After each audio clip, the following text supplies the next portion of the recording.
প্রেম কি সুন্দর, তাই না? কেউ ধ্বংস হয়, আবার কেউ সুন্দর একটা জীবন ফিরে পায়। ভালোবাসার এই অদ্ভুত খেলা একটা জীবনকে শেষ করতে পারে, আবার সুন্দরভাবে গড়ে তুলতে পারে। প্রতিটা চোখের পানি বলে দেয় কারো মায়া কতটা ভয়ঙ্কর।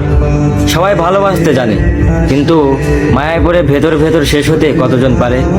কারো মায়া যে এতটা খারাপ, যদি মায়ায় না পড়তাম তাহলে বুঝতামই না। ভালোবাসার মানুষকে নিয়ে বেঁচে থাকার কথা ছিল, কিন্তু তার হয়ে ওঠেনি, বরং তার স্মৃতি নিয়ে বেঁচে থাকতে হচ্ছে। প্রতিটা রাত এমনভাবে কেটে যাচ্ছে যে মাঝরাতে তার কথা ভেবে দম বন্ধ হয়ে যায়। তাকে নিয়ে কল্পনার জগৎ সাজিয়ে তুলেছি, যদিও বাস্তবে তাকে পাওয়ার সম্ভাবনা 1% নেই। তবুও তাকে নিয়ে ভাবতে ভালো লাগে।